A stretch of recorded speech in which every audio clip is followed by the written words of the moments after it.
If you'd like to make your NFL games a little more interesting, you've come to the right place. It's the Even Money Podcast with Ross Tucker and Steve Fezzik.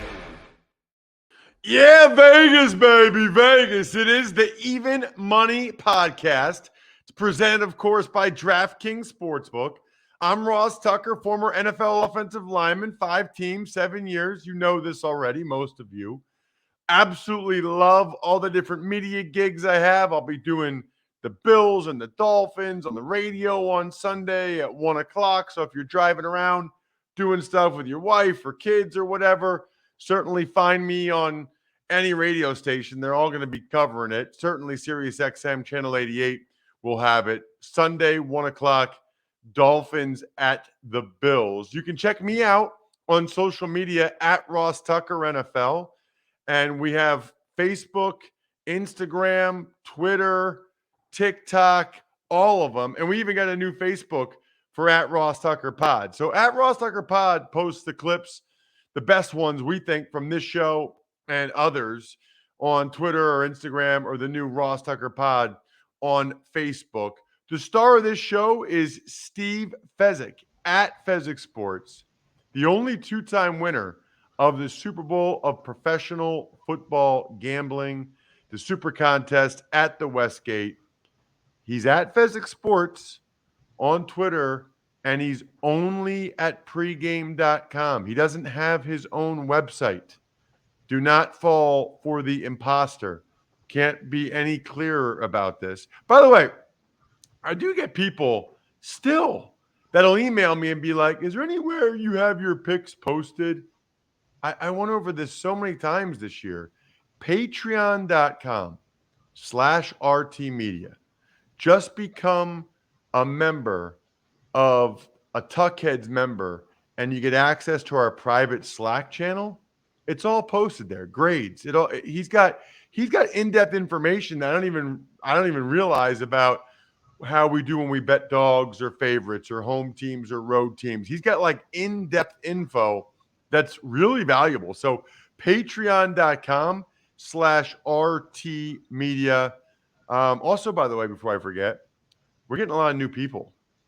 A lot of new people can bet in Maryland, Ohio. Use the code. It's probably another one too, but use the code Ross when you go there. You bet $5, you get $200 in free bets instantly using the code Ross at DraftKings Sportsbook. Steve, long time no see. What's up, man? So Ross came to Vegas he got to call a home game for the Chiefs in Las Vegas. What was it? 70% Kansas City fans, 65? I'd say 60%, maybe 65. It was definitely more than 50%, which is really impressive, Steve, in the sense that they didn't know the game was going to be Saturday. Like, they either worked on really short notice, or those people had already bought tickets and already bought plane tickets to just be there for the whole weekend, right? So maybe they assumed the game was on Sunday and they didn't fly back till Sunday night or Monday morning or whatever. Maybe they kind of hedged their bet. But the game ended up being Saturday at 1:30 local. I was just surprised how many Chiefs fans got there. And I was curious how many of them had just booked it well in advance versus how many were just like, wow, let's just do this on short notice. So I'm at Caesar's Palace Saturday morning, about 9:30 a.m. I'm walking around. It is a sea of red. Nothing but Kansas City fans that represent. They're all wearing their Mahomes jerseys, their Kelsey jerseys. It was something to behold in terms of the loyalty of that fan base. Not the world's best gamblers, but that's okay. They had a nice time. They are diehard. I had a nice time with you, Steve. It was great to break bread. You know, I don't get a chance to see Steve that often, even though we talk all the time, every week, all year. It was great. What did we get? The lobster toast? Never even heard of lobster toast. That was delicious. Little alcohol. Talked about like my dating practices back when I was single. Probably shared a little too much. That's okay. It's all good. Oh, man. That was amazing. All right, it's playoff time, but we do need to wrap up the regular season. Programming note, at some point, maybe even the bye week before the Super Bowl, We will go over our season win totals. That's not today. That day is not today. Today, we start with going over the games we had last week. And we'll start with that Raiders-Chiefs game, Steve. The Raiders had 9 straight one-score games. And Jarrett Stidham had just played so well against the Niners. The Chiefs, every division game, all 5 had been one-score games. So I took the Raiders, getting 8.5. They got slaughtered 31-13. You took the Chiefs in a teaser along with the Jets. That cashed for you, Steve. We both had the Chiefs in a teaser with the Browns. I will get to the Browns because the Browns single-handedly ruined my betting weekend and yours, Steve. I hate the Cleveland Browns now.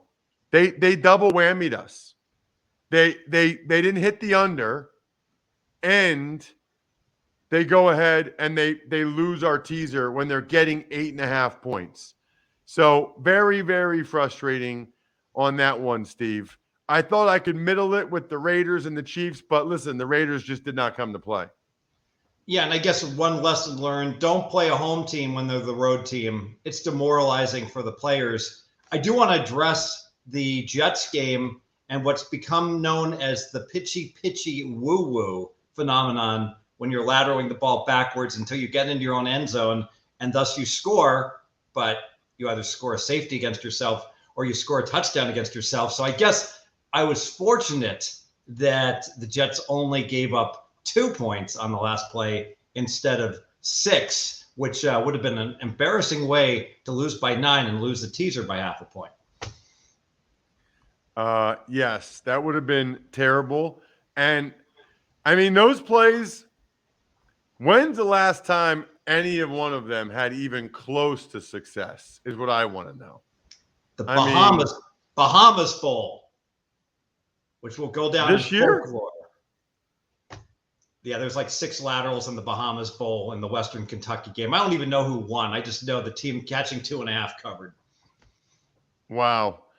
All right. Next game Saturday night was a good game. It was a good game competitively. You leaned Titans.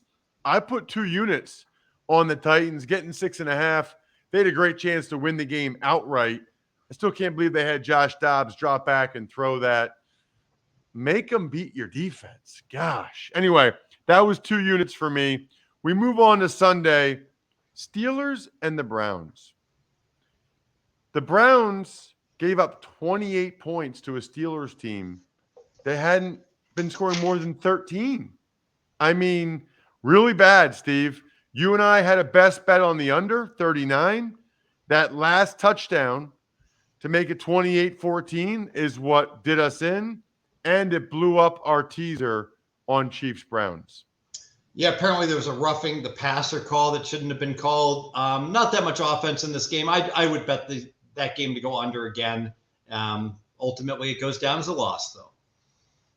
Yeah, there was a bad roughing the passer penalty on Cam Hayward, but they also missed the worst face mask I've ever seen, maybe. So I think that was a little bit of a makeup call. Vikings, Bears, we did not have anything.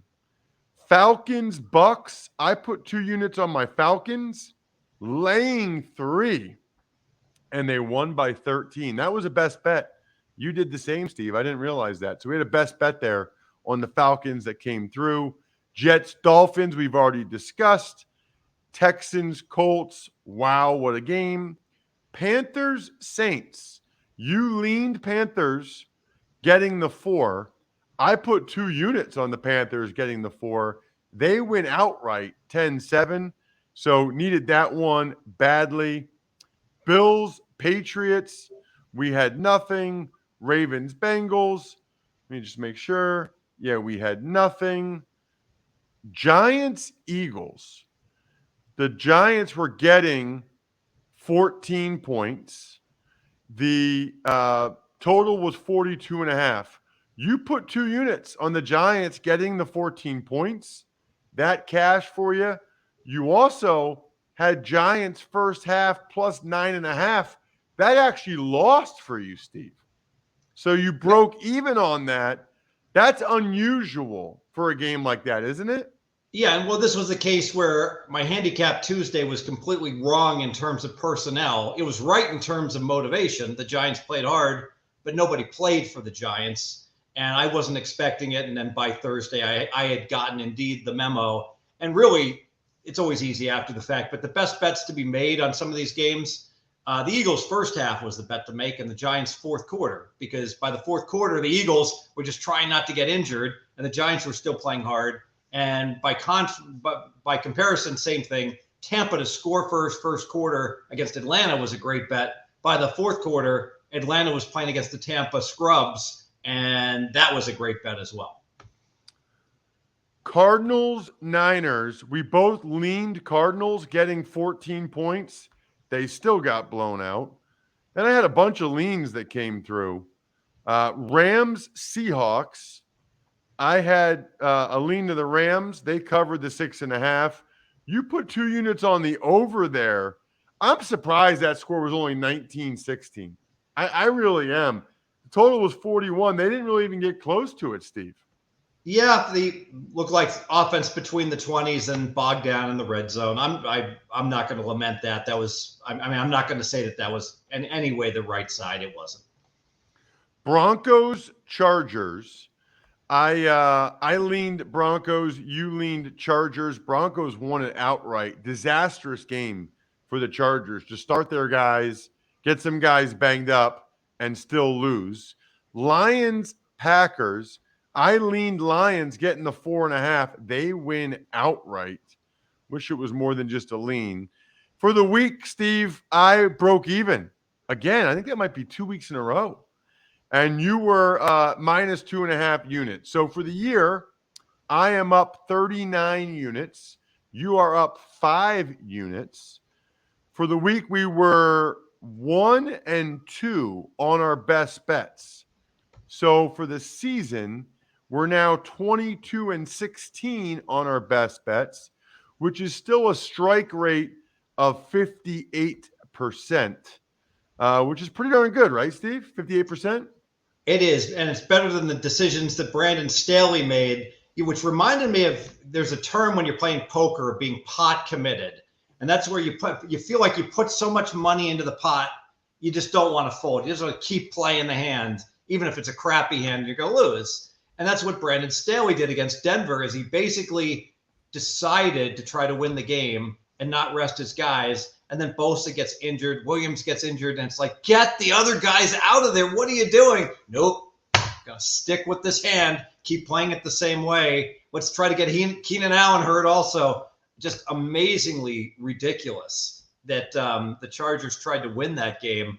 What are they doing, Ross?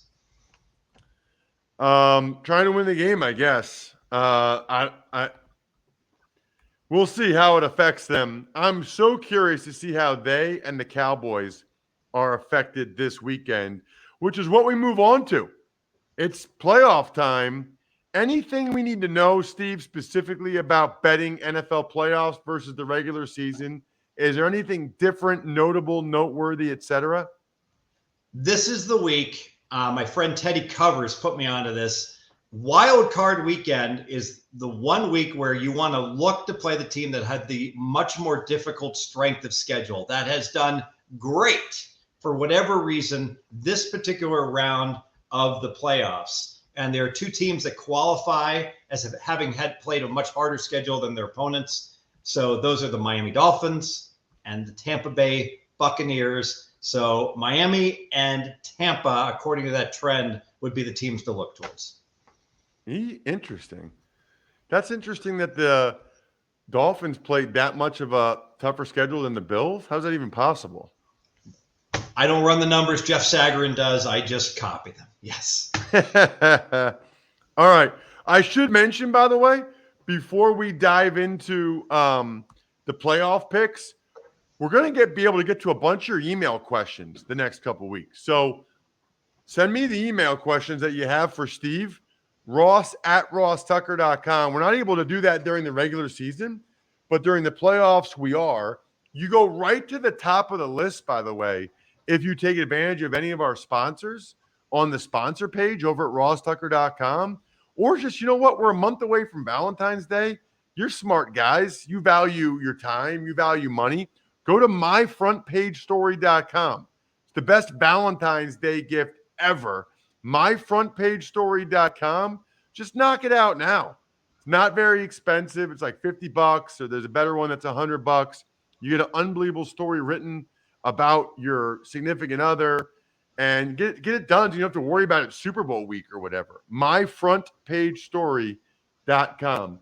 Steve, we start with the Seahawks catching 10 points against the Niners Saturday at 4:35 p.m. Eastern time. The total is 42.5 points in this one. Yeah, I would lean towards San Francisco. I mean, they handled Seattle easily in both of their games during the regular season. What's not to like about this Niner team that is absolutely just cruising along in Seattle? They need that game like blood to make the playoffs, and then they had to cheer for help, to get in. That's a distracted team that has to wheel back on a Saturday early game. Niners or pass. I don't lay 10. You know what? Just to let the listeners know, I did lay minus 440 on the money line. I would consider it to be an epic upset if Seattle found a way to win this game. I would lean Seattle if they were getting 10.5. At 10, I really don't have anything here. I would think Geno Smith with those receivers would be able to get a potential backdoor cover. So I can really only lean Seattle here. Obviously, the Niners are the better team. Chargers and the Jaguars. The total's 47.5. The Chargers are laying a point.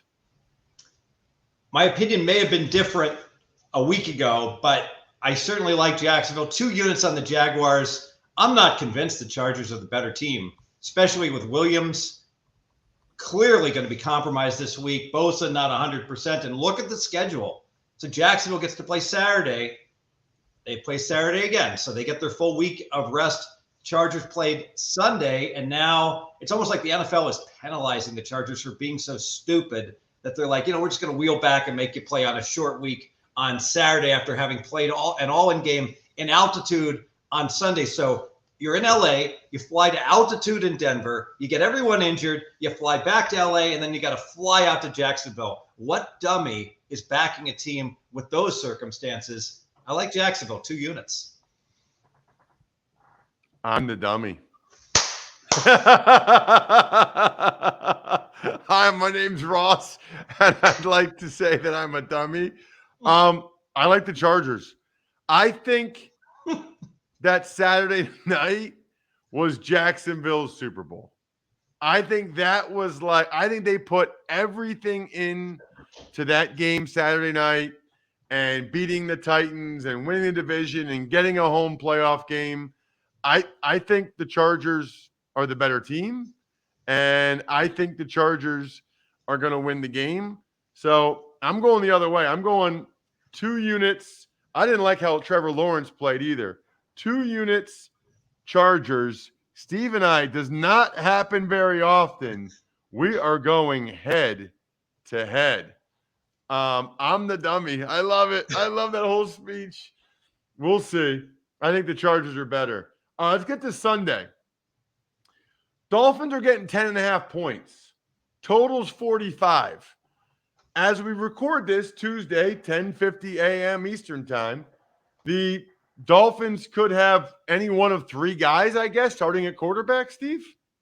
Yeah, so Adam Schefter reporting that the Dolphins are hopeful that Tua could be back. I got to tell you this, Ross. If I was the NFL, considering the way injuries have gone this year, and for Tua and for the Buffalo safety, I would send, if I was the NFL, I'd send a little memo to Miami telling them, if you ever want to have any good schedule the rest of this decade, Tua better not be playing in this game, because what a bad look that would be if he got concussed and injured in this game. This line is saying Tua's not playing. I make the game 11 if it's Skylar Thompson. If Tua was playing, I'd make the line more like 7.5 to 8. So the line disagrees with what Schefter's reporting. We'll see what the truth is. With so much uncertainty, I have to pass the game, though. I'm taking the Dolphins. Yeah, I 10.5. I love getting 10.5. And I didn't like what I saw from the Bills defense last week. They were fortunate to have 2 kickoff returns for touchdowns. I think they're kind of maybe poised for a letdown after everything that happened last week with Hamlin. And that stadium was exploding. I think the Bills win the game, but I kind of like the Dolphins to muddy it up and keep it close. I think it's a competitive game. Even if Tua doesn't play, I kind of feel like Bridgewater will. I kind of feel like he'll find a way to play. And Bridgewater actually gives them a chance, whereas I don't know that Skylar Thompson does to keep it competitive. 2 units on the Dolphins getting 10.5 points.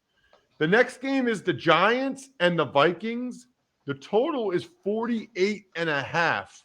Steve, the Giants are getting 3 right now. Yeah, when these two teams played just like 3 weeks ago, I played over 48, and it was a lot of offense, but it was 17-16 late in the game, and somehow I got over as we got to a 24-all. Giants outplayed the Vikings in that game statistically, found a way to lose on the 61-yard field goal.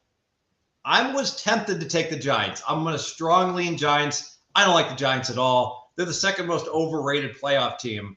But you know what, Ross? The Vikings are easily the most overrated team. And someone's going to win this game. We're going to bet against them next week, just to lean to the Giants this week.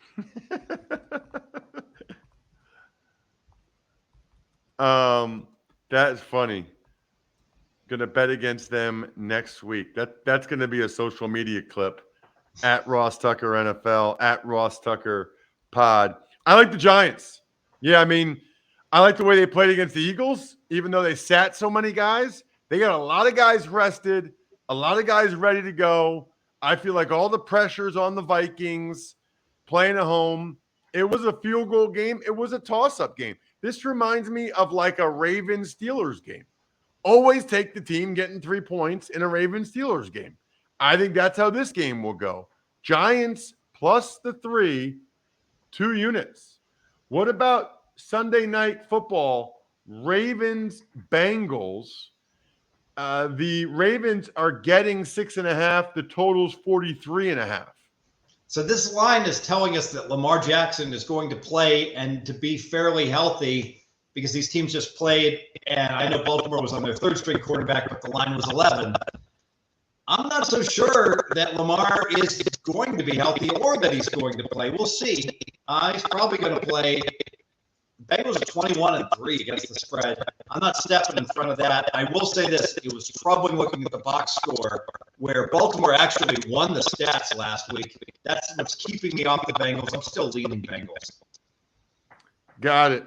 Steve, while I do my breakdown, your microphone got a little weird there. I don't know if you can switch it and switch it back or something. I don't know what happened right there, but figure it out while I give my tremendous breakdown. I was going to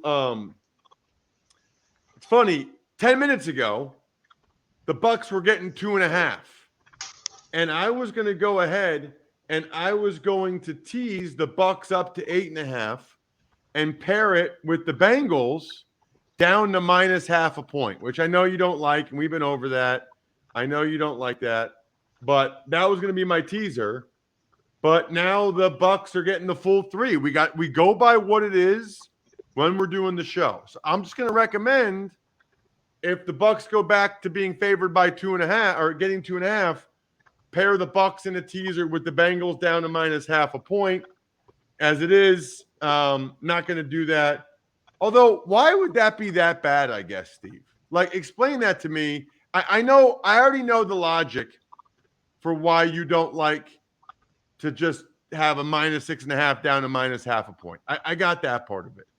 But tell me about it's just better off to just bet the Bucs plus 3 than to have them in a teaser from 2.5 to 8.5? Yeah, it's a great question because +9 is obviously better in a teaser than +8.5, but the +3 is the better option. than to tease the team. Okay, so I got nothing on Bengals and Ravens, and then we'll get to Cowboys, Bucs.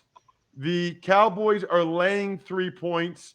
The total is 45.5. So I get it. Tampa has been choppy at best, and we're concerned about how good they are. Who are the Cowboys, of all people, to be laying 3 on the road? That was a butt kicking that they suffered to the Washington football team. I'm not confident Dallas is going to win this game. And they're laying 3. No, sir. Tampa Bay plus the 3 in a game that's going to overtime, 2 units. We agree on this one. This feels like a toss-up game to me. Anytime it feels like a toss-up game with the way Dak's been playing and the way the Cowboys are playing, I take the 3 points. I gobble them up. Give them to me. Bucs plus the 3, 2 units. That is a best bet. The best bet. And your best bet is to send in some email questions to ross@rosstucker.com. After you take advantage of one of our sponsors, you go ahead and do that. You'll be in very, very good shape to be able to get an email question asked of Steve next week when there's no microphone issues. I'm not going to make him answer a question now because it's a little bit dicey. Other than that, follow him on social media at Fezzik Sports, or me at Ross Tucker NFL, or us at Ross Tucker Pod. Hopefully more of you guys will start to see all the bets in black and white, all the wonderful information that Grades has for us at patreon.com/RT Media. Other than that, good luck, everybody. Hope you guys win some money. Thanks for listening to the Even Money Podcast. Make sure to also subscribe to the Ross Tucker Football Podcast, The Fantasy Feast, Business of Sports, and the College Draft. All available at Apple Podcasts, rosstucker.com, or wherever podcasts can be found.